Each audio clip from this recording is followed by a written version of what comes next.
I did a quick introduction to Richard, which I have here, which I'll read out from Richard's very extensive Wikipedia. Richard is Harvard University's George Martin Lane Professor of the Classics, co-chair of Harvard's Seminar on Civilizations of Ancient Greece and Rome, director of the American Philological Association, we'll be testing you on that later, and visiting professor of Latin at the University of Venice. But far more importantly for us, obviously, is that Richard is the author, and this I'm told is the best cover, is the English version, of Why Dylan Matters. And I can safely say one of the very best books written on Dylan. There are many of them. I can safely say that because I've read most of them. And it's an extraordinary book, and it brings together a huge number of elements of essentially why Dylan matters, and why he's such an important artist and performer, even in his 79th year, and he still amazes us. Richard, can I start with going back to 2016, and you said in an interview that you'd never met Dylan yet. You wouldn't know what to say to him or whether he would answer any question that you had.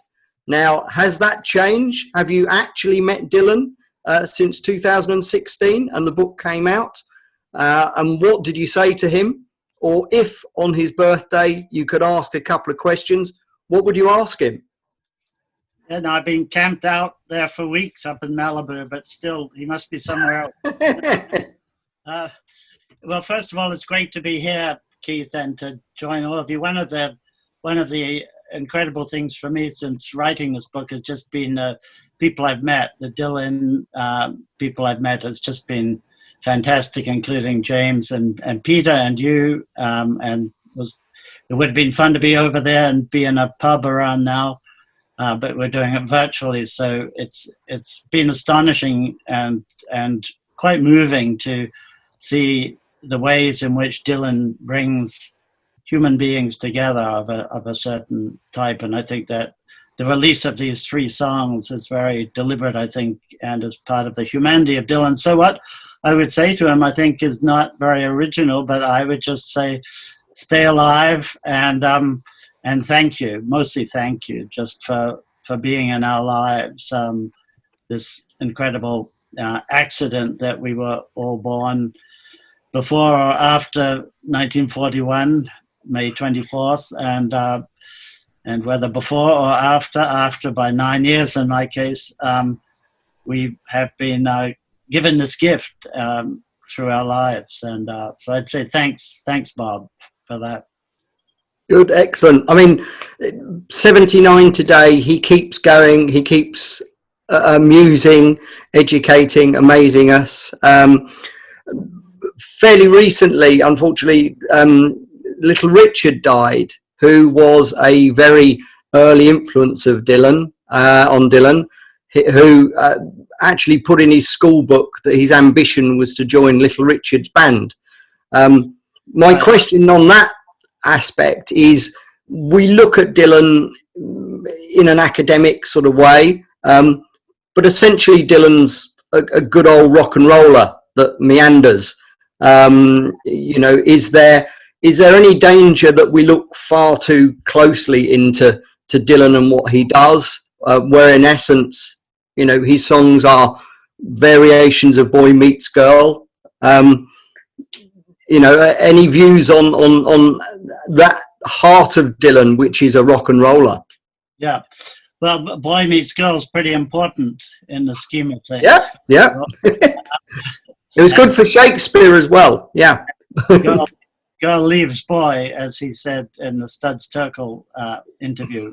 Sue's having just left him for Italy, but yeah. So I think Dylan's a performer, and so I think he performed Little Richard at the piano when he was 16, 17, and that worked as a performance. And the piano, he's back at the piano. That's all he's pretty much doing. Has always been there.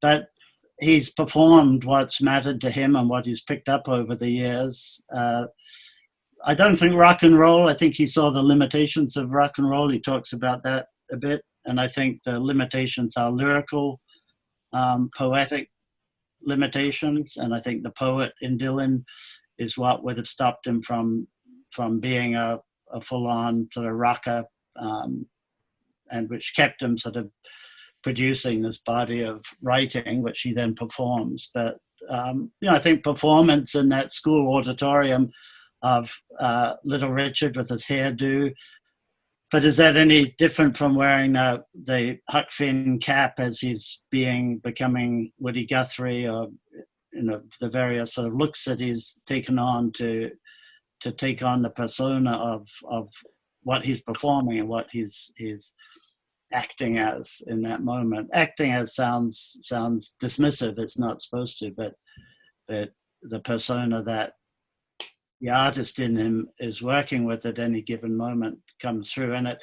And you were going to mention that on that same page in the yearbook, he mentions the Latin Club. Yes, yeah. Joining Little Richard, the Latin Club, and then the American Social Studies Club. But I think, with his band, he wasn't the guitarist, of course, he was the pianist and the singer. But that was Little Richard was a pretty good model to have, sort of just his star coming up onto Dylan's 12, 13-year-old horizon. Yeah. So, I mean, in essence, Dylan was always looking for, the right platform, wasn't he? He kind of knew where he wanted to go. He was always led into a poetic sort of way, but he just needed the right platform, the right basis for it. I mean, I think early on he said, look, I went down the folk route because I couldn't afford a band. So, the various channels he's gone down have tended to be where he can lay his art, really, I guess, and his poetry. Yeah, absolutely. So from Minneapolis to New York and the various places along the way. And that was what was, there weren't stadiums. The Beatles hadn't come, the British invasion hadn't come. So there weren't performances of bands, really. I mean, you have to go back to big bands for that sort of thing in terms of public performance, which Dylan, that was what it's always been about, right? Yeah, no, absolutely.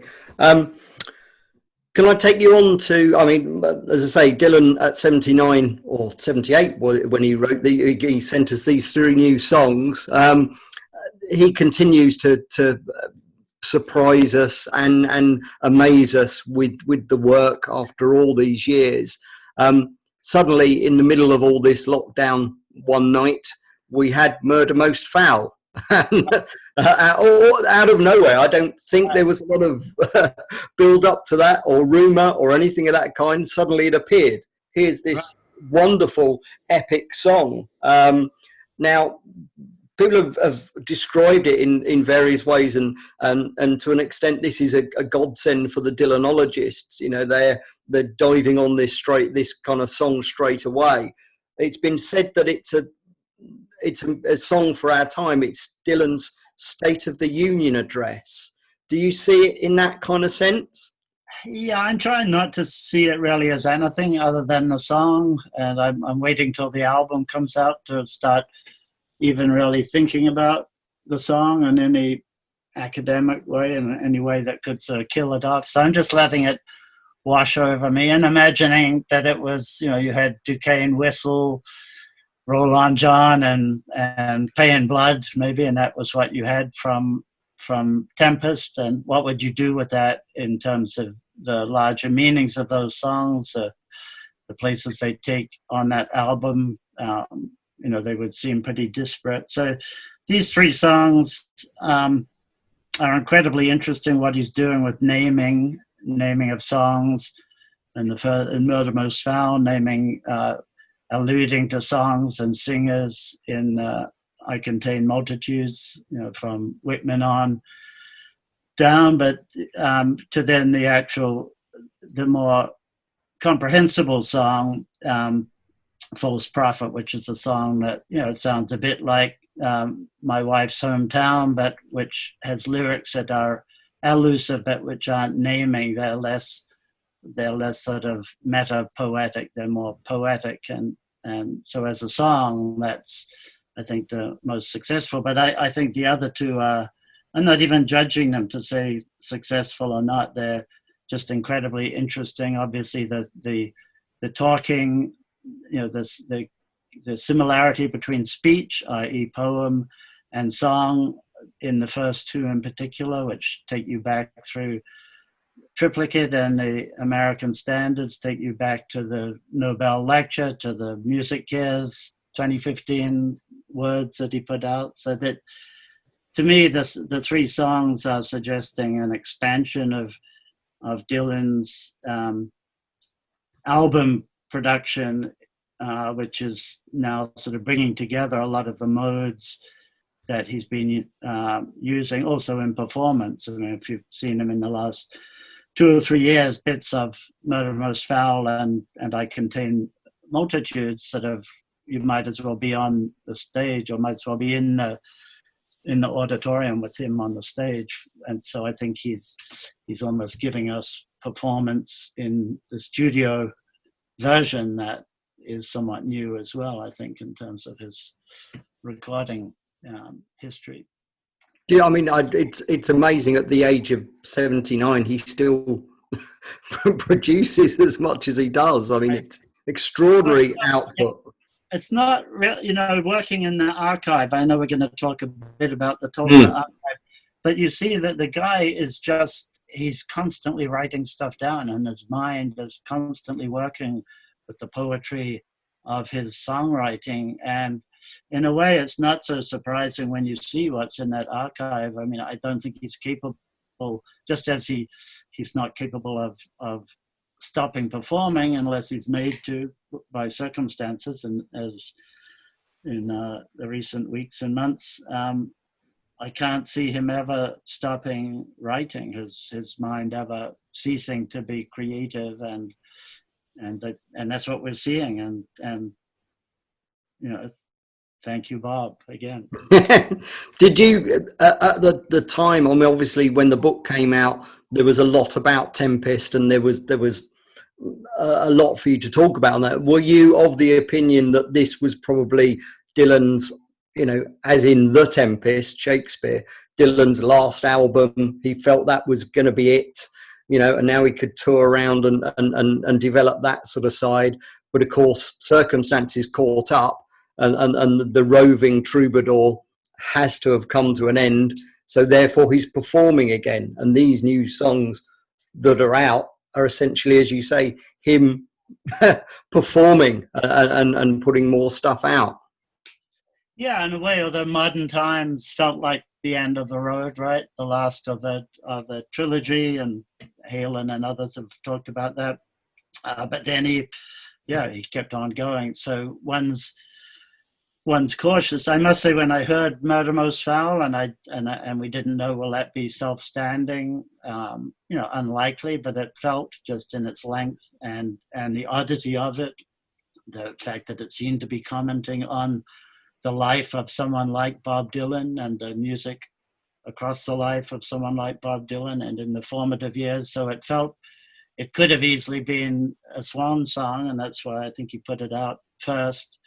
But then it takes on new meanings as the other two have come along. First, the primary meaning that it's not the end of the road. And yeah, people saying it's a State of the Union and it's Dylan's farewell. Well, it may be, but it may be not. And my guess is Dylan doesn't know whether it's his last album or not. And I don't think it's planned as a final album. I just don't think that artist, or any artist, you know, Sophocles is writing into his 90s, writing Greek tragedies, which are still around and are still performed. Why would Bob Dylan be thinking, okay, I guess this will be it, you know, I'll put the typewriter away, and we're all done. You know, it may be, it may not be. And he's not a carpet slipper sort of guy. I don't think he's not going to sit and at the end of the garden and smoke or whatever. But you mentioned on, and I think of the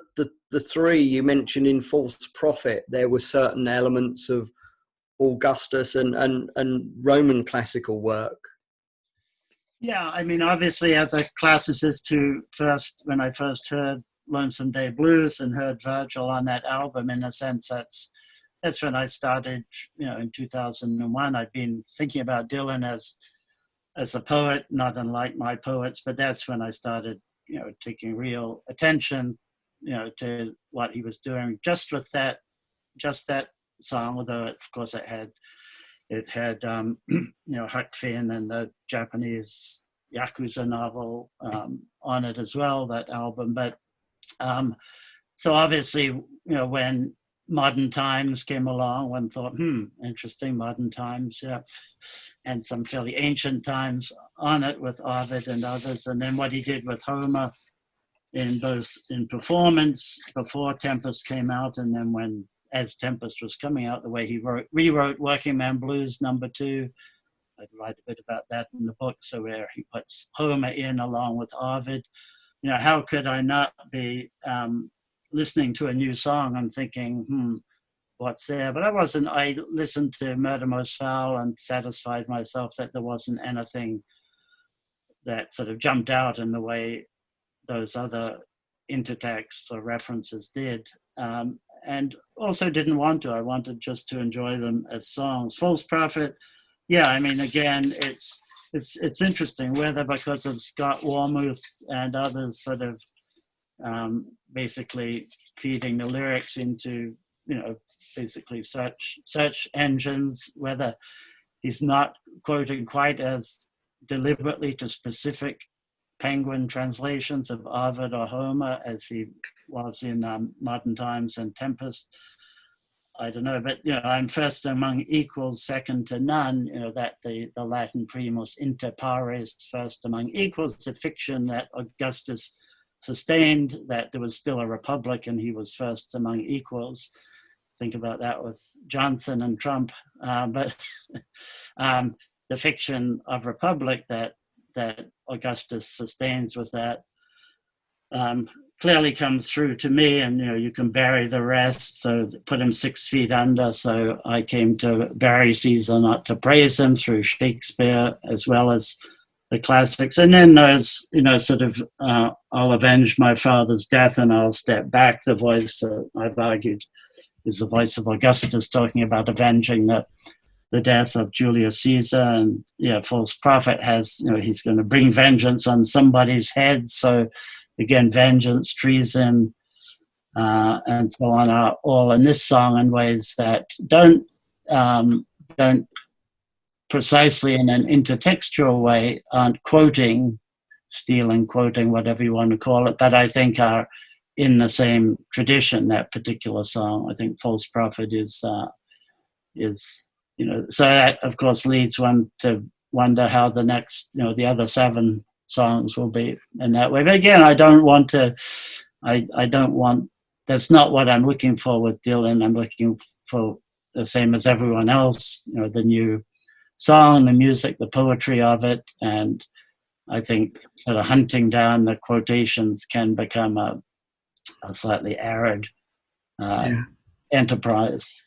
So unlike Scott, when a song comes out, you don't dive on it and straight away and pick the bones out and check whether you try to enjoy it first and then go from there, I guess.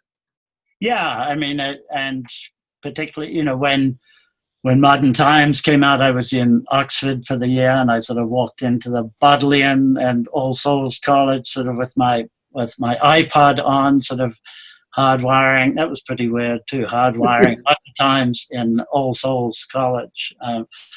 But yeah, that's what we all do, right? We're letting the songs become part of us, part of our sensibility, and the other aspects start later. The exception was hearing, Tame the Proud in Lonesome Day Blues, because I was hit over the head on my first listen by Dylan, citing, sampling Virgil, so who's my other guy in my day job. Yeah. So you immediately, I mean, it fascinates me, and there's great parts in the book where you talk about those early days at school for Dylan, and it was an extraordinary classical education in that part of America. If he hadn't had that, could he taken a very different path? Yeah, I mean, I don't want to overdo the Latin and the Latin club thing, but I think that he joined it. I think he joined it because he was interested in the ancient world. I think he had discovered the ancient world, as I write about through the films, the robe and so on, the films of the 50s and early 60s that Hollywood was using as a mask for McCarthyism. The Romans were the bad guys because you couldn't make McCarthy the bad guy. So I think he's soaking that in, as I was a few years later. It's part of why I became a classicist. I think that's why he went to the Latin club. And I think he remembered stuff. I mean, if I remember things from when I was 13 and 14 and 15 from moments in classrooms, that Bob Dylan remembers things with an incredibly acute sensation. And we have this page that I found of the Latin clubs where Zimmerman is helping with the radio program as promoting people from servile slave status to plebeian status, and there's Bob helping with the induction. So I think that he had the American public education of those years was amazing. Up in the far north of Minnesota. If anyone who's seen the school there knows how much money was put into it, admittedly by the local steel company to keep everyone happy, but also to produce miners who were educated with American public school education, which is a part of the American democratic enterprise that's been so chipped away at. Particularly chipping away at public education is how you do it. Well, Dylan had a superb public education, as he talks about and the humanistic side of it in his Nobel lecture. I mean, the grammar school experience, and that included Latin. So whether I took some flack, Thomas just wants Dylan to be a Latinist because Thomas is a Latinist.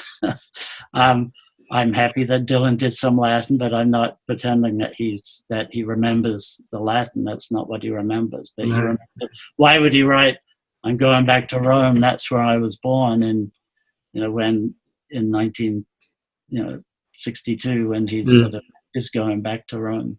Yeah, Rome the first time. You talk in the book about sort of that lure back to Rome and how important it was as almost a second sort of spiritual home for him. I know that although you went from New Zealand to America, you're originally a Londoner, and I wonder, obviously, I'm interested in this side of things, how much you think, particularly through the early 60s, 66 and all that side, London is very much an important part of Dylan and the creation of the artistic and the poetic side. Right, yeah. No, I was, Princess Anne and I are in the same hospital registry, St. George's Hospital. My children think we were mixed up at birth, and I'm in fact third in line for things over. But yeah, I mean, London, Dylan, and it's the first place he goes when he leaves the country. First place for the BBC TV show that sadly wasn't kept. But just imagining him, not just in the Troubadour and in Soho, but just as a kid being in London. I mean, and in that period in London and in Italy afterwards, writing "Girl from the North Country," and which are songs he's writing as he's remembering those places of his youth through Martin Carthy's songs that he's hearing. So the wonderful mix of experience and imagination and observation, listening to what he was listening to in London, yeah, and who knows what London means to him, but the gallery, obviously, Halcyon, he chooses, that's the obvious place, I guess, to be exhibiting his art, but yeah, London, I miss, part of the problem not being able to get from Boston to Heathrow is you notice it. This should have you been returning home. This should have been you in Greenwich, but next year, hopefully next year. Next year is Dylan's 80th, so there's going to be plenty of celebrations, and I know that today for Dylan's birthday there were festivals that were now online in Calcutta and Spain, and you mentioned you might be going out to one in Bruges next year. Is that right? Yeah, there's going to be one in Bruges. That's a shout out for the Tambourine Men. It's a group. What a great name! Fantastic name. So the Tambourine Men have asked me, and we've got the City Hall and the City Fathers on board. They've voted for. It's going to be a weekend of Dylan's 80th in Bruges. Sounds superb. What could possibly go wrong? But the Tambourine Men. Yeah, but I hope to, of course, and I'm going to come through Greenwich is the aim. At some Bruges via Greenwich, absolutely. I just want a quick question. I mean, it seems to me quite odd that we quite often come back to Chronicles, and obviously you go back to Chronicle. Splendid. I think again I have the slightly better cover here, but there you go. This is a very old. Just when it came out, the pages aren't even cut properly. They were rushing it to press. So it's superb. But I mean, we go back to that as though it's a kind of an insight into what Dylan thinks and his thoughts on lots of different things. Though of course a lot of it is made up. I mean, you talk about there's the whole chapter Lost Worlds with Ray and Chloe in their apartment, and it's pretty much all I don't know what word to use, fabricated. But it's kind of still an insight into Dylan, isn't it?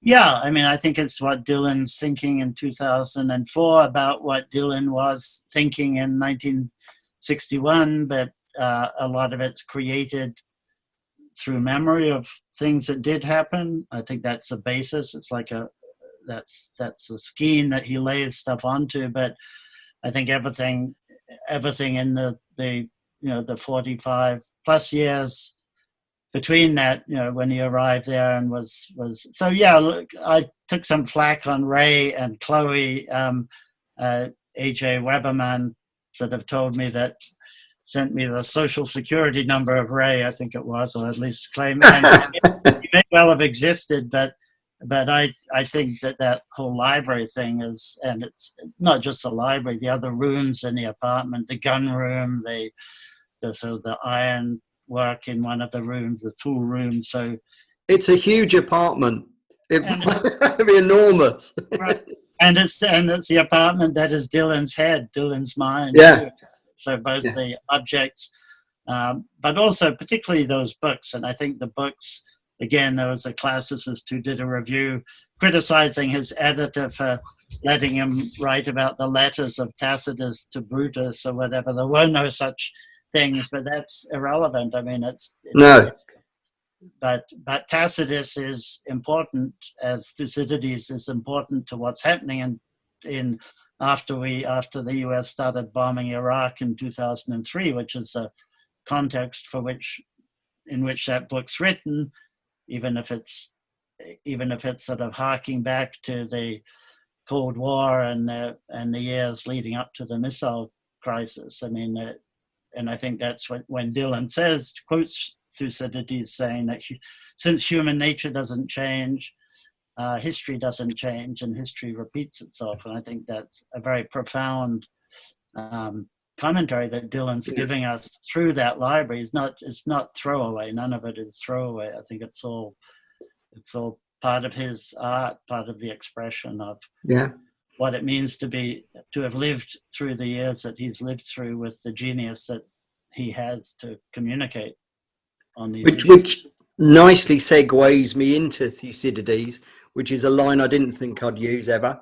But I just want to get this right, actually, because Dylan said about Thucydides that there were words changing from their ordinary meaning, and that nothing has changed from that time, from his time to mine. So that there is that change of meaning in words. And if you read about Greece in the history books, then you know all about America. Now, Right. to me, I might be wrong, but that's kind of, and Dylan, I'm not sure if he did coin the phrase fake news, but he was close to coining it.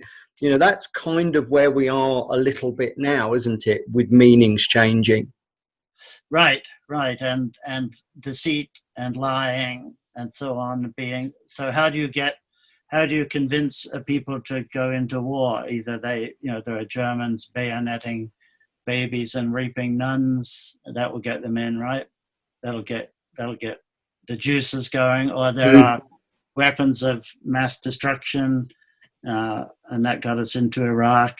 But clearly fiction. Some of us, 19% of us, thought it was a fiction back in 2003. I suspect Dylan himself did. But yeah, that's sort of, he gets vague there about words, changing their meanings. But I think I think his comment about human nature and the immutability of human nature is what he's thinking about there, and of the ability of politicians to abuse words in order to persuade. And Dylan stays away from, part of the whole Dylan as protest singer and stuff, which is so annoying and must be so annoying to him over the years to have been just sort of pigeonholed that way, and which is still there basically.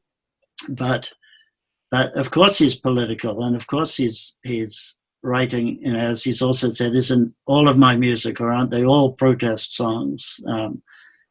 Writing about life is protesting, speaking forth, giving witness, protest. So same as testify. And sorry to put on my Latinist hat there. I'll take it off now.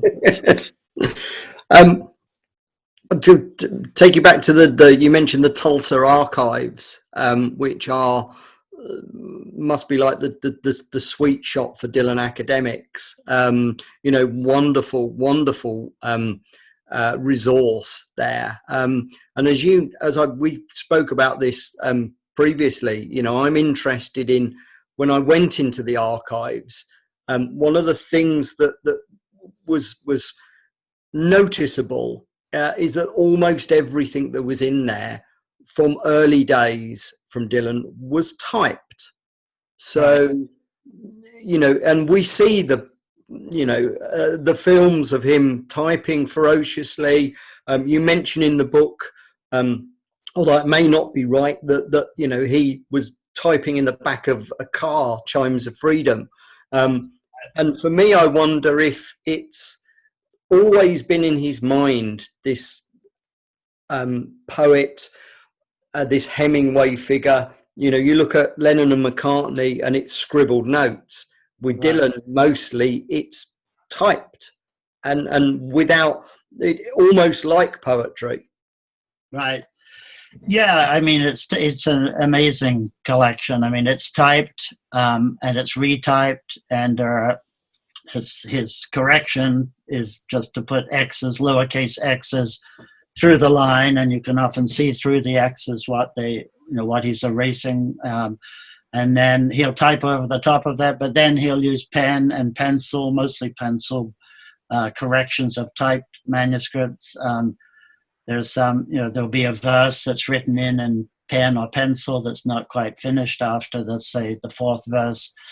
It's still under construction, if you like. So it's the amount of work to be done by historians of the book, or the study of handwriting, paleography, all of these traditional studies that have been used of manuscripts of my authors, the manuscripts from the 4th century BC on, papyri earlier, on which the works of poetry are written down. This archive is really not dissimilar from those resources. And yeah, in terms of giving access to Dylan's working habits, I mean, I've found 6, 7 iterations of a song that still hasn't gotten to the structure of the song. It's still not there. There's a bridge, but next to none of the verses are done. The bridge is there first. There's no bridge, but penciled in bridge at this point. It's just fascinating, wonderful to be there. Unfortunately, you can't get back there right now, and but as soon as I can, I'm going back to Tulsa, back to the scene of the crime. I mean, you say in your book that you know, Tempest was kind of, that's where you'd got to in the book, and you say that should there be another album, there will be an update. Now, we're going to hold you to that because there's going to be another album. Well, yeah.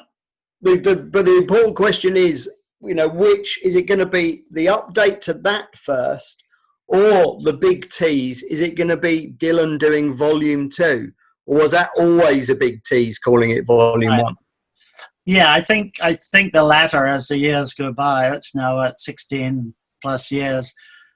But who knows? Maybe that's, you know, what are we doing as we're locked up where we are? He's got to be doing something, and so Chronicles Volume 2 would be pretty good. Yeah. So yeah, they what's next for him or what's next for me? Was that, I think, for him. What's next for you first, then? Oh, for me? Well, yeah, I did an appendix to the book.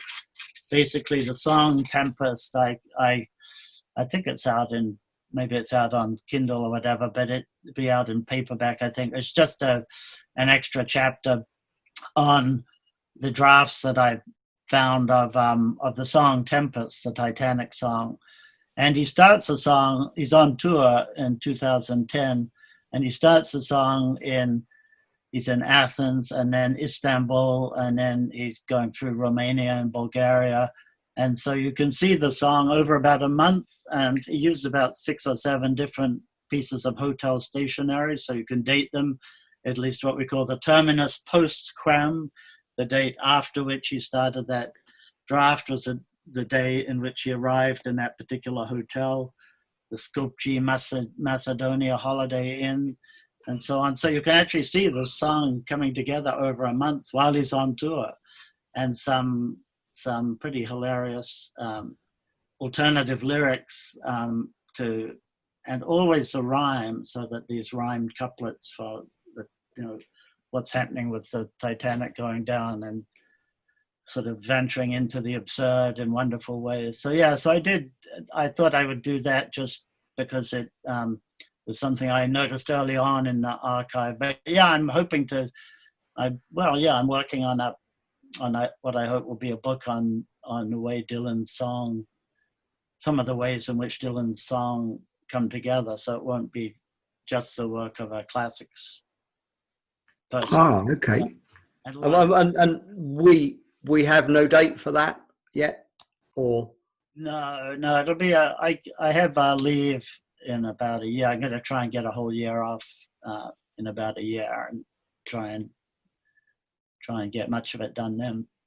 And then spend the rest of the time following Dylan around on the rest of the never-ending tour, which will pick up. Yeah, I have already had to cancel. Well, I didn't cancel it, but yeah, I was going to see him up in Essex Junction. But best not go there, right? We need him safe and sound. Absolutely. Well, listen, thank you very much, Richard. I'm going to try to see questions that have been coming in, because there have been questions coming in. Well, thanks, Keith, and it's great chatting. No, absolutely. Thank you so much, Richard. I'm glad that we could do this in lieu of the full event, which would have been extraordinary at Greenwich Theatre. It's been wonderful, and thank you very much indeed. But let me see if I can do these questions. This is from Joseph. Hang on. was Bob influenced by his travels creatively, especially with regard to classical references? So I'm guessing Dylan traveling around, how does that influence him?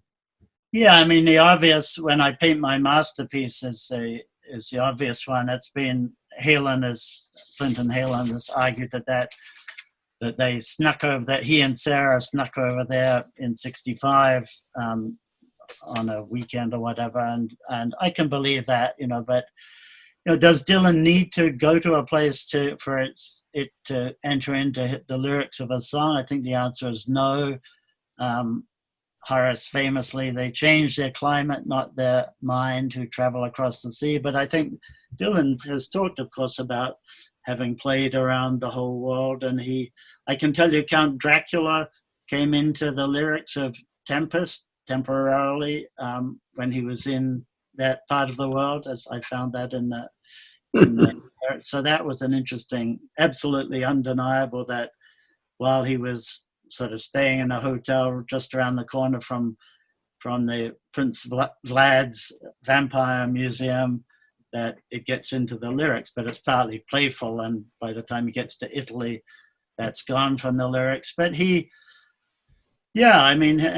he said, experience, observation, and imagination are the components of his art. Of course, whenever you say with Dylan, as he says, that's dangerous, because as he says may be completely fictional, but how could it not be? But to me, it's a bit like Virgil. When Virgil describes a storm, for instance, or a storm at sea, or a storm on land, or some sort of cataclysmic event, it feels as if he's right there.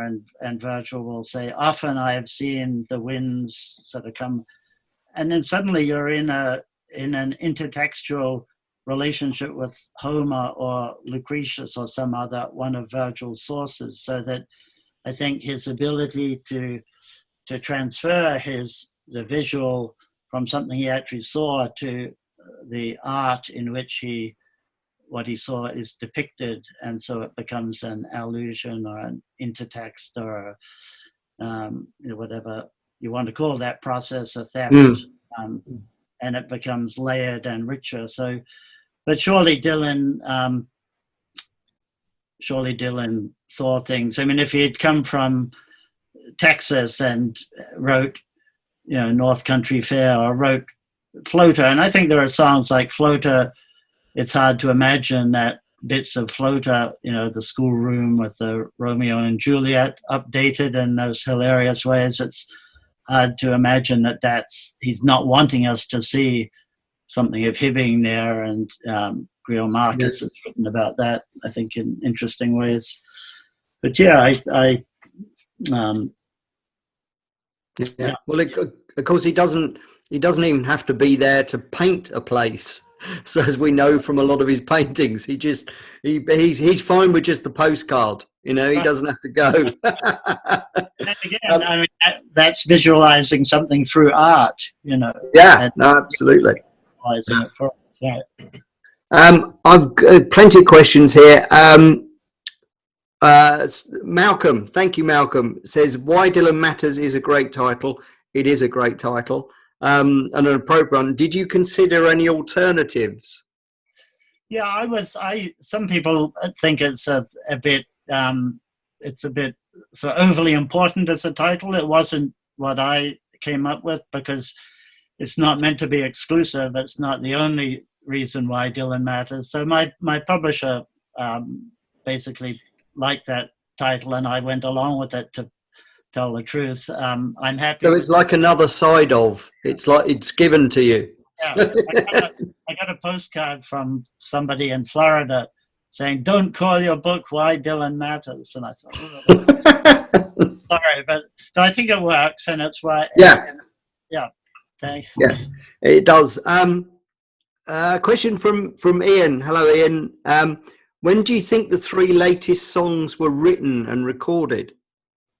Yeah, so somebody said to me, "Oh, it sounds like an outtake after he did Roll on John," and I think it's deliberate that we're seeing Murder Most Foul as the next song after Roll on John in terms of publication and issue. I think that's probably deliberate. My own view is that it's happening after it's happening in the last couple of years, and I'm not alone in that. I mean, to me, it's all post-American standard stuff, just in terms of his slowing down, the enunciation. His voice is so much clearer than in some of the, let's say, 8, 9, 10 years ago voice, and also following the music years to 2015 and Nobel lecture in particular, 2017, it feels to me and sounds to me as if it's all after that. So I don't think it's sweepings from the floor of Tempest or anything else. I think it's now, it's true that False Prophet sounds like Together Through Life, but it's I think that's a deliberate reminiscence of that sound rather than an accidental result of using something that was lying around. And I doubt, now that there are 3 out and now we have the album title, I hope there aren't people out there who think that it's going to be just what he had to sort of scrape around to get out of drawers that he'd put things into. No. I've got a question from James himself. How do you think, I can answer this actually, how do you think Bob might feel about Girl from the North Country, the West End and Broadway show, which uses his music? Well, of course, he gave permission to use any one of his songs, which is fairly extraordinary. Right, yeah, that permission was given sort of without, and then eventually he took it up. Yeah, I went over to the old Vic just to see. I made a trip just to see it. I'd seen it in New York when it then went to the Public Theatre, and I preferred the old Vic. It was extraordinary performance there, wasn't it? It was just so, and I didn't know what to expect. Was it a play? I don't really know McPherson, but was it a play, doing some Bob Dylan covers, or was it like a cover band? And it was sort of the sum of the parts were exceeded just incredibly. It was absolutely moving and powerful in every way. And and I don't, I imagine, has he seen it? Has Dylan seen it? Actually seen it? It's hard, at least. Well, Jeff Rosen has been to see it. Yeah, Jeff Rosen. He came to London and cried, apparently. So that's what he was reported to have done. Yeah, I'm not sure. I won't say anything more on that. But, I cried. I can say that. So yeah. Did you saw it with Sheila Atim? Did you?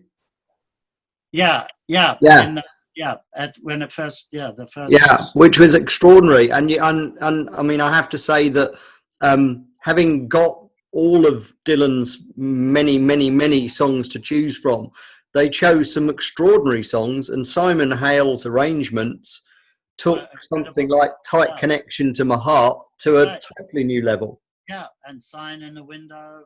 Yeah.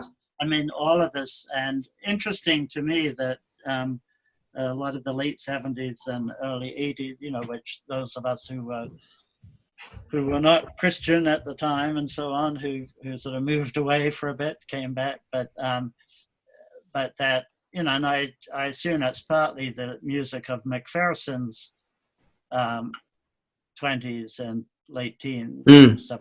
How old is he? Yeah, that must be about right. Yeah, so he took more from that era than any other.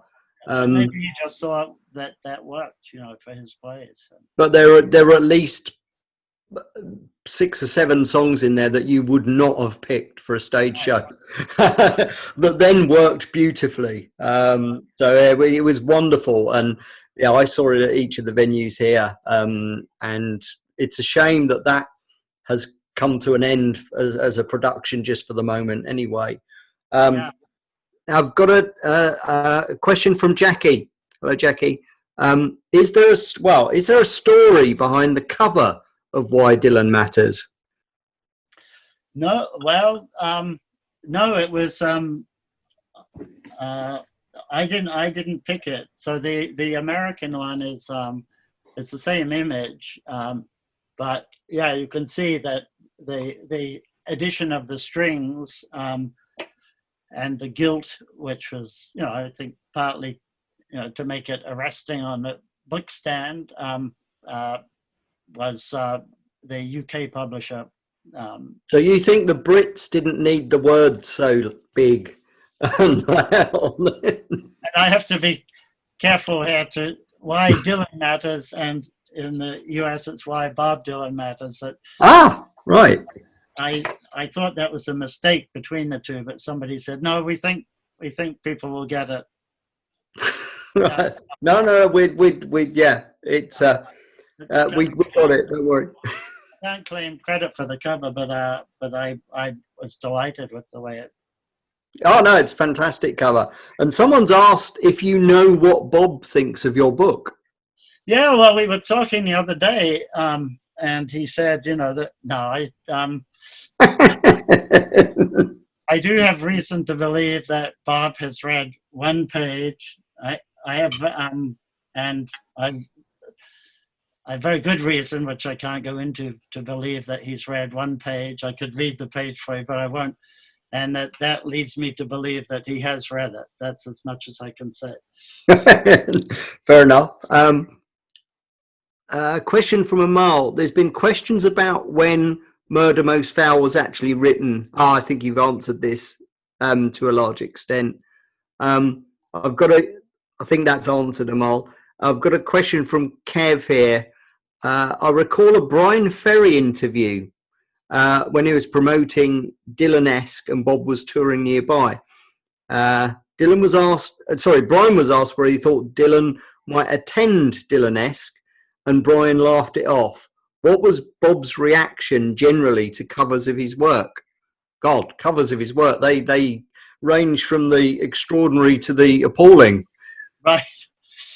Yeah, well, he's talked a bit about the early covers, the Byrds, Peter, Paul and Mary, which is how in New Zealand, that's what I heard. I didn't hear Dylan on the radio. You heard Peter, Paul and Mary doing Blowing in the Wind and so on. So I'm sure I'm just not remembering. I'm sure Dylan has Dylan talked about Henrik's.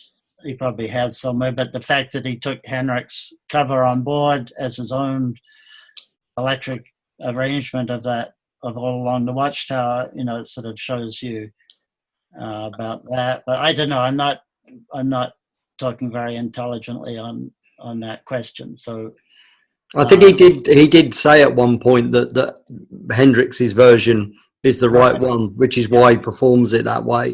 Yeah, and I can't remember him saying that. I can't imagine he would say, well, I think the Byrds really nailed Mr. Tambourine Man. No, maybe not.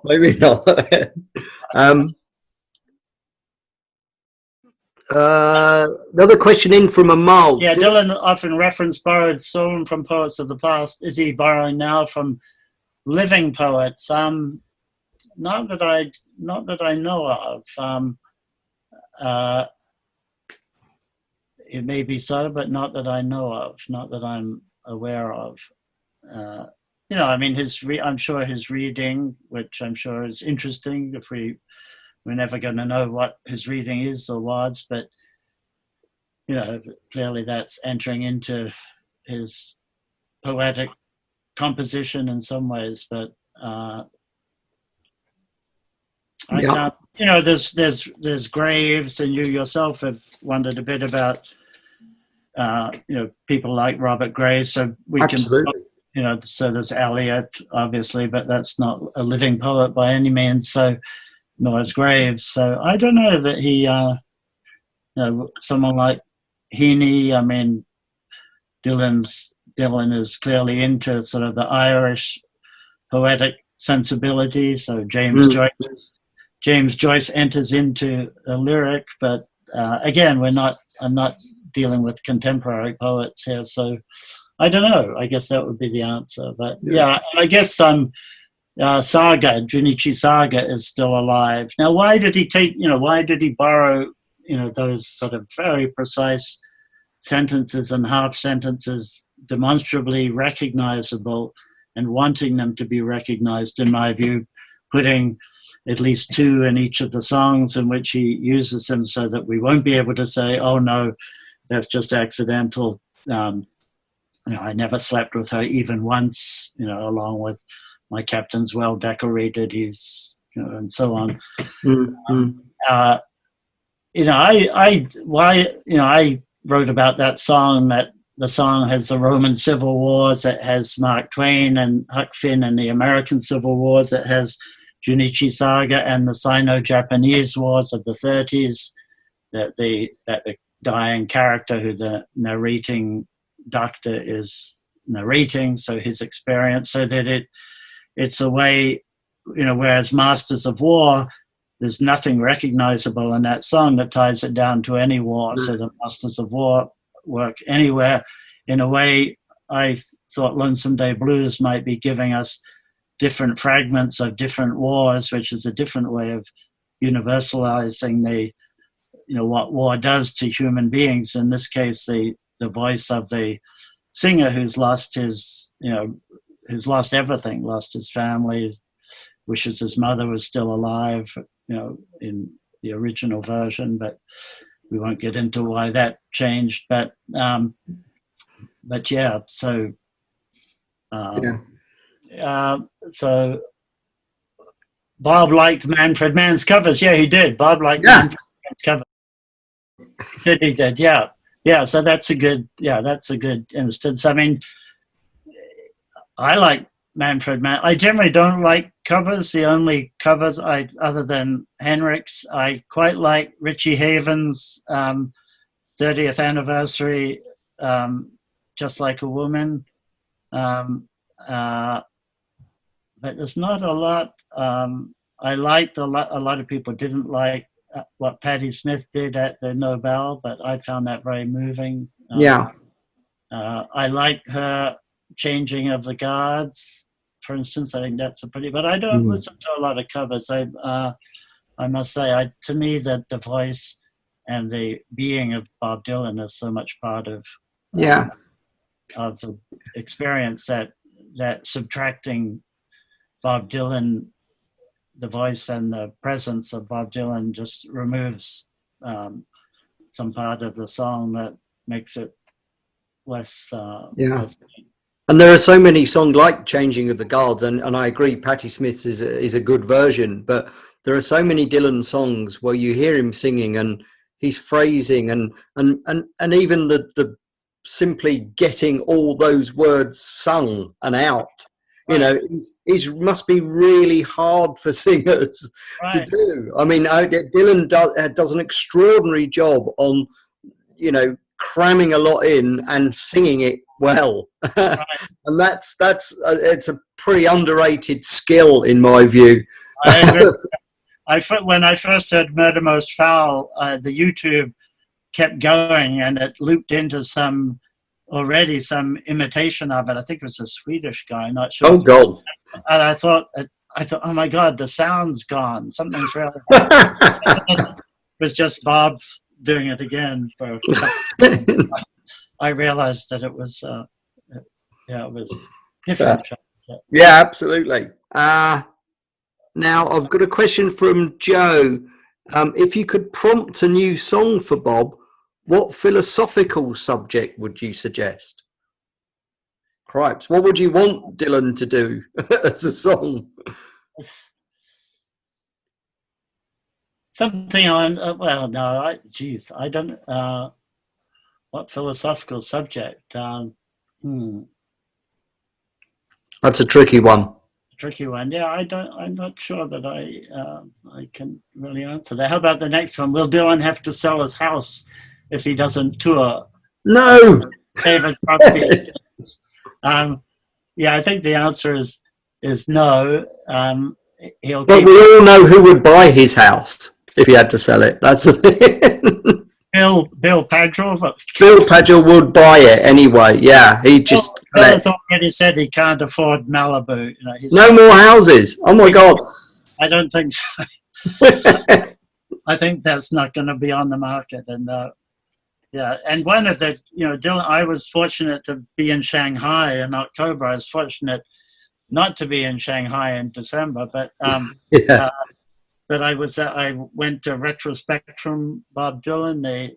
They showed that was at the Museum of Modern Art in Shanghai, which has like 250 of his pieces, paintings, iron works, sort of most of it on loan from people who bought it. And it's Was this the Halcyon exhibition that went out and they added? Or? well, it's not just Halcyon. Halcyon's organizing it, but it's supposed to go on the road for 5 years. And I did the essay in the catalog for it. I don't know if Right. I don't know if you can actually get the catalog. It's in Chinese, my essay. It's also in English. And so, I mean, Dylan is still, of course, you know, the Mondo Scripto, whatever you think about the lyrics side by side with his illustration of it, of a scene of a song, you know, you might not like the particular you may not like being made to contemplate a single image for a song like It's All Right Ma. You know, you may resist, or Visions of Johanna, having your imagination be forced into a single image, but he's now doing the same lyrics, but with different images. So there are 4 or 5 different images of the same song. Now, of course, those are presumably selling pretty well, but seeing more than one image with the same song makes that less, to me, of a travesty that slightly seemed at first. I mean, that a song like a poem lets your imagination create any number of scenes which only you are creating, and they're somehow grounded in a text. But anyway, I don't think he have to sell his house as long as he can keep No, keep those going. But there we go. When the Halcyon Gallery was here in London and the Mondo Scripto was there, they were selling pretty well. So and I went there. I went over to see that too. So it was. Yeah. But, now we have here from a mole. Since Love and Theft, very few major artists have covered recent Dylan songs. Do you think Dylan cares? You mean since? So people like Adele doing, and that of course is from Time Out of Mind. But I don't know. Does he know even? That people don't do his songs anyway. I mean, he's fairly chuffed that Adele did that, because that's why I think the song, in my view, is still in the live performance. I don't personally put it up at the top end of Dylan songs, but I think because it was such a big hit for Adele, he thinks, well, look, people must love this. Yeah, maybe it's you know, he did it at the Atlantico show. Those 2 amazing shows when he played for the last, you know, before the set list started becoming really standardized. So he did it there, and I think it's great. And his version much better than Adele. Adele. Oh, that's probably safe to say that with this group. Yeah, they'll cut that bit. Don't worry, that's fine. I mean, who knows? Does he really follow these things? Maybe. Maybe. I think he's puzzled. I think popular culture probably puzzles him, other than things like hip hop, you know, which I think he appreciates. At least some instances of the genre, but I think popular culture is probably pretty puzzling to him. Popular song. Yeah. As it is to many of us. But. I have is this a question from Laura from Definitely Dylan? Hi, Laura. I can't see her there. She's there somewhere. I don't know. I think she says, I think there's been a fair few, even of the recent songs, like Wanda Jackson's Thunder on the Mountain, or Betty Lavette's Ain't Talking. So there are a few. Okay. I knew Laura would know this thing. Now. Yeah, those are 2 yeah, and I think I did hear the Wanda Jackson. Yeah, yeah. Now I've got Simon. I've been into Dylan for many decades. Was surprised to find I love the two approved house music remixes of Masters of War. Does this make me a bad man? Yes, probably. I don't know what a house mix of Masters of War would possibly sound like. I'm assuming you haven't heard these, Richard. No, I don't think so. No. What?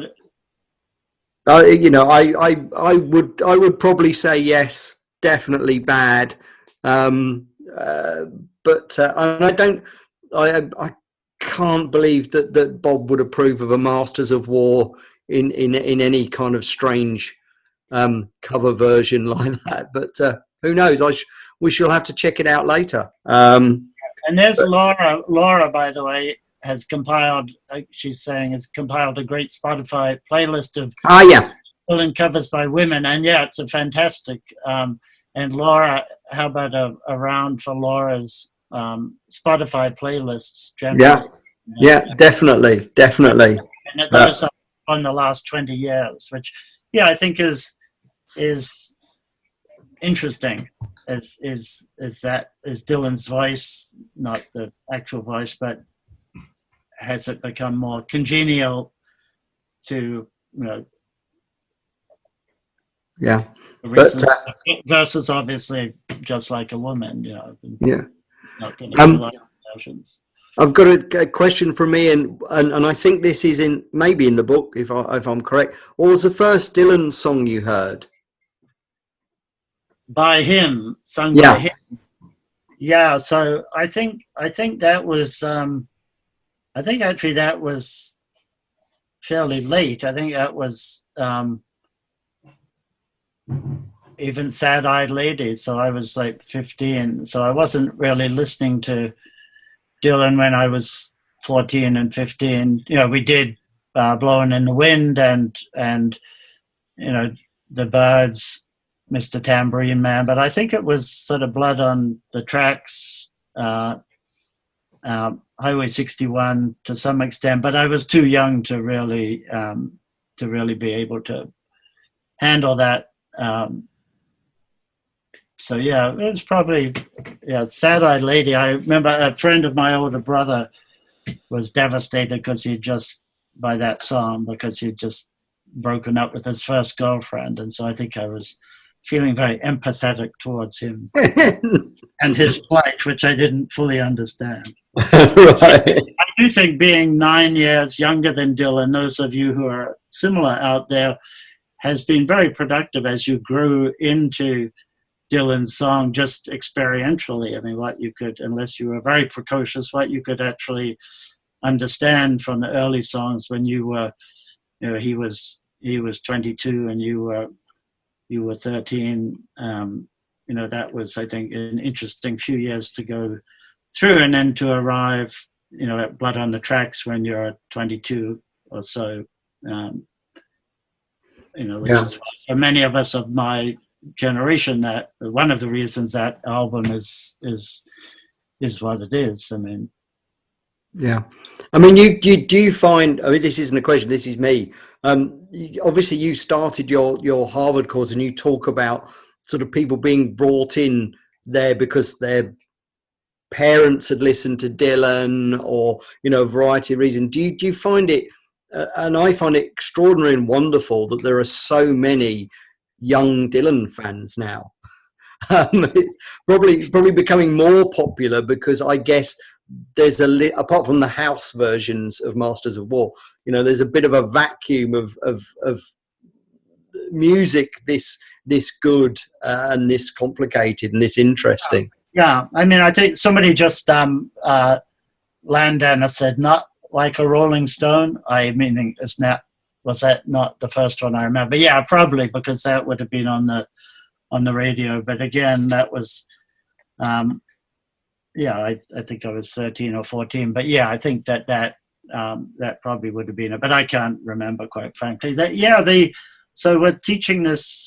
This will be the 5th time I'm doing it in the fall, probably remotely. We're we haven't been told yet, and that will be, I think I can do that pretty well, because I can just have, I can use YouTube and use the internet and share a screen and stuff. So I'm sort of looking forward to teaching it that way, but because that's the way it's going to happen. But usually I get, it's a small class, 12 to 14 is the most I can have. They apply and I pick the number. I try to pick those who really know Dylan. I want to get them. And that's usually just 3 or 4 of them. But these 3 or 4 18-year-olds who know Dylan, and not just because their parents played it.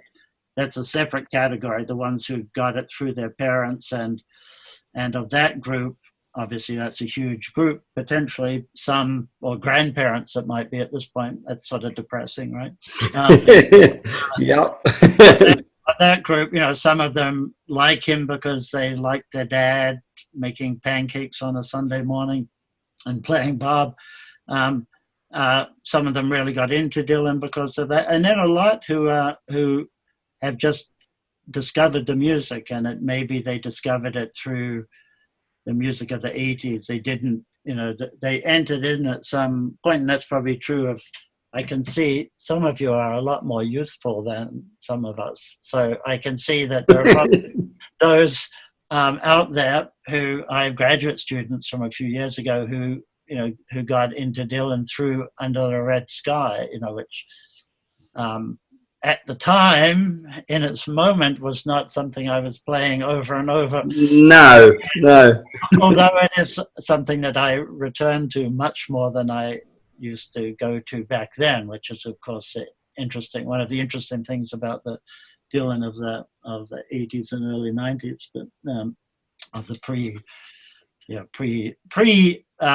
Good As I've Been to You, World Gone Wrong. I think that's really the watershed. What was happening with those two. Yeah. In so many ways. I've got a question from Jaimin, who's joined us. He was organising the Dylan Online in Calcutta, but they had to abandon that because of the cyclone out there. But Jaimin says, in addition to your interpretations of his songs with multiple possible meanings, do you have a longing to know what he originally intended to mean? This comes back to the first question, whether you can ask him. Right. I mean, it's like the line in Annie Hall, right, where he wheels out the I could Marshall McLuhan. I could bring in colleagues from the English department who would chastise you for entertaining the very possibility that poets or songwriters intend anything, of course. I won't do that. But you do working on the archive in particular. I mean, the idea of originally intending a song to mean something with anyone, I think particularly with Dylan, is, I think, sort of beyond access.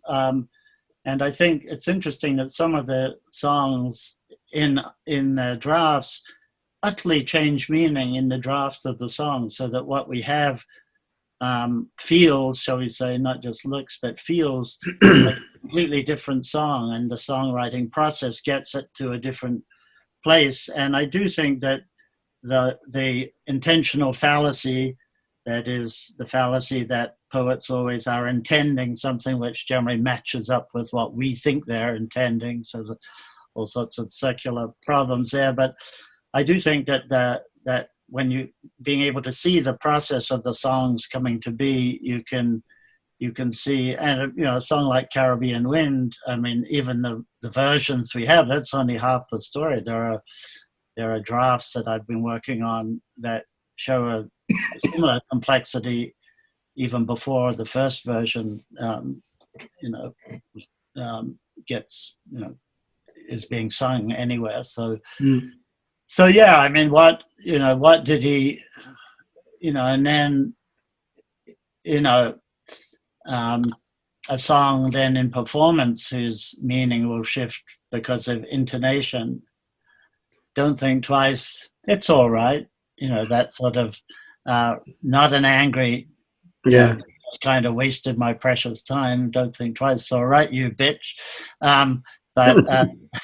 but a genuine, sympathetic, it's all right, that, and that, Dylan, I don't think that the studio version of that song, it had a particular meaning that he intended to communicate or for us to get, but and of course the Blood on the Tracks is if you see her say hello, that poem can mean anything you like depending on the version and the way in which he sings that particular version, particularly that last verse of that song, right? Yeah, no, absolutely. I've got a question from Amal here. Who are the other great Dylan analysts that you admire? And he's given me a list for you to choose from. Christopher Ricks, Clinton. Okay, so by far the best of them is X by quite a way, I would say. Those are great. I've learned. The writing on Dylan. Anybody who writes on Dylan is gaining from people who have gone before, and so that what Clinton Heelan's sort of detective work and the 2 volumes, in particular, to me, Still on the Road and Revolution in the Air and Still on the Road. I mean, those are indispensable. Christopher Ricks, who's a good buddy of mine, and in a way made it possible for academics to work on Dylan, working from Oxford professor of poetry and so on. That Michael Gray's, Song and Dance Man #3 from the very beginning was the text that I used for taking the students through the songs. Paul Williams, the same. Scott is, Scott's different, I think, as he would agree from the other writers, and that Scott's incredible recording and just basically presenting of this material, which is the first, with intertextuality, the first step is finding the text that is being activated, but that's only the very beginning of the process. It's to me, it's whether it's Virgil on Homer or Ovid on Virgil or Seamus Heaney on whoever. It's it's that process of what the text is doing in the new place. But anyway, those are. And I think with the 3 new songs we've had recently, I just, my admiration for Scott Warmoth and how quickly he gets into what these are. I mean, with the time lag, a Dylan song could have come out overnight, and by the time I've listened to it in the morning, he's got everything. It's there. We know where it's come from. He's nailed the cover. Everything. Mighty impressive. Yeah, I agree. And Scott, we both saw Scott in Tulsa, of course. Yeah. A year ago, that wonderful conference back there. It seems like a lifetime. It seems like a lifetime ago, but hopefully it wasn't supposed to be this year. It was supposed to be again next year. Right. And we can only hope that things have changed and we will be back. We'll be back into Tulsa. It's been extraordinary and enlightening. Thank you so much, Richard. And we all hope to see you in Greenwich next year. And raise a glass to Dylan for his birthday, 79. To Dylan. Keep going, sir. To Dylan. Cheers. Thanks a lot, and see you in Greenwich.